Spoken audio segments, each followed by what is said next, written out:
Morning, Trainiacs.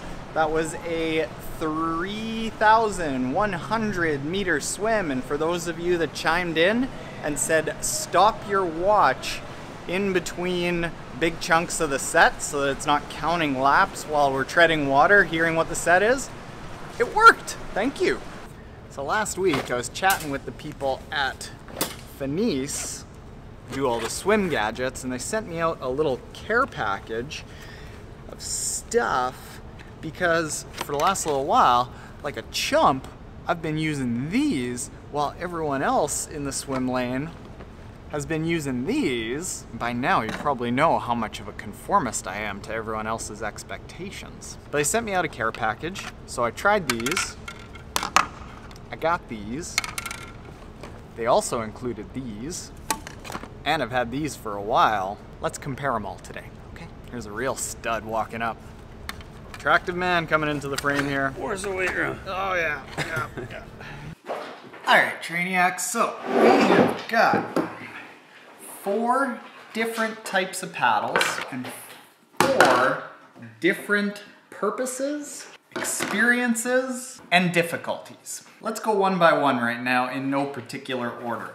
These are the more traditional paddles that a lot of people might be aware of. They can be scooped, they can be flat, they can be a square. The idea of these is to lock your hand onto it and to really just increase the difficulty, increase resistance so that you build strength in your upper body.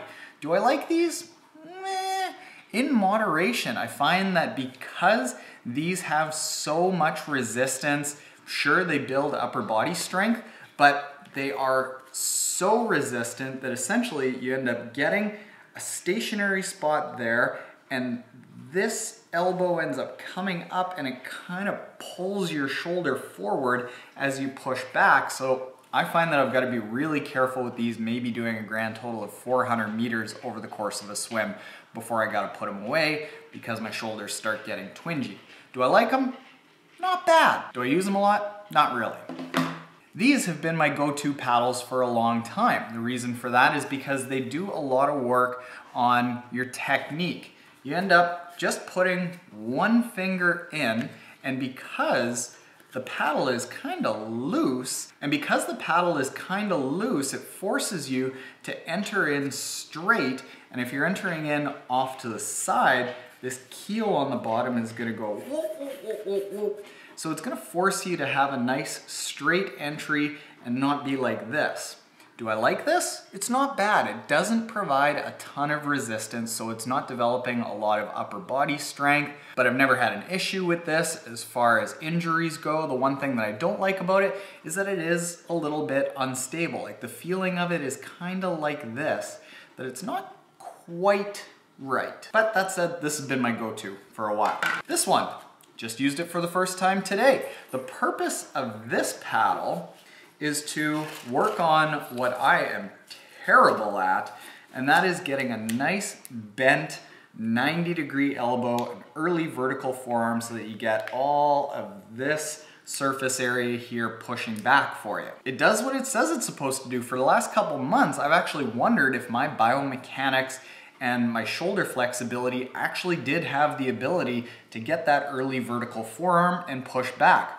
3 strokes in, I was like, well, yeah, apparently I don't have any excuses anymore because right away, this forced me into that position. A couple of things about it though is it's quite the procedure to get on. Once you get one on and then you're in the water and you gotta get the other one on, or you gotta get out of the water to do it.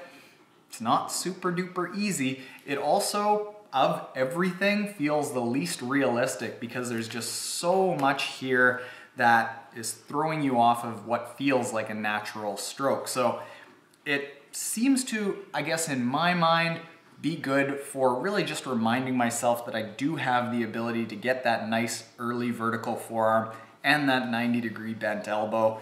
But I'm gonna use it in moderation because it's just not, it's not simple. This paddle here, this is what Coach Pat and a few other people in the lane have been using recently. I've actually never tried it.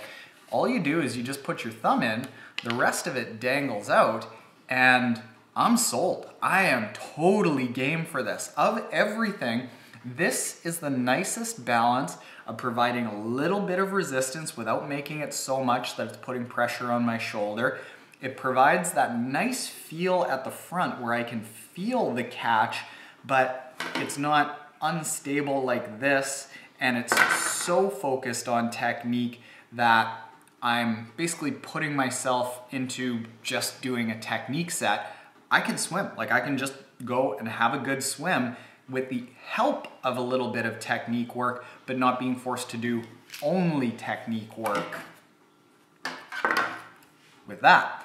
In addition to that, something that I have a problem with that is the ridges in this basically encourage your hand to splay out and have space in between the fingers.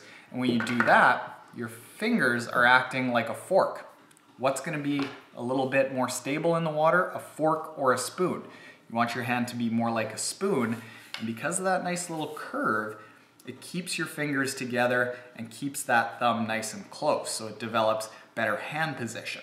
Now, I'm not gonna go ahead and pick one of these as my favorite, but I am gonna order these in order of what I'm probably going to use most frequently to least frequently. Number one, it's gonna be this paddle for all the reasons that I just mentioned, and I forgot to mention, it also allows you to basically just go like this. You can adjust your goggles, you can put your hand on the side of the pool, and then instantly, when you're ready to swim, you just go, all right, let's rock and roll, daddy-o. Next is this paddle, because it doesn't end up putting strain on the shoulder. I like using this, I like doing a little bit of technique work, and it's not a big deal to end up using it. You just slide it on quickly, and you still have your fingers kind of, but not great. Next is this, because it does serve a really specific purpose. When we are swimming with that specific purpose, I'm gonna be using that. Last on the list, I'll probably use this the least as maybe a reminder for technique to get that early vertical forearm, that bent elbow, maybe a few times a month, but because it's such a big production to do it, I have to consciously make an effort and make time in the middle of a swim set while everyone else is pushing off the wall to get this into the arsenal. I don't really know if that makes sense. But it's more just because ease of use that I'll probably use this one the least. So, thank you to Finis for sending me out the care package. Folks, if you're looking at paddles, I highly recommend this one. What's it called? These are the agility paddles. They are Finis's best seller, rightfully so, and they cost $22, and they good. If you want more of our daily triathlon videos, hit the subscribe button below and hit that notification bell so you don't miss the daily videos when they come out every single afternoon. If you are already an existing Trainiac and subscribed, thank you very much for watching, and smash the like button below. Let's smash it. Smash away, smash it, smash it, smash it.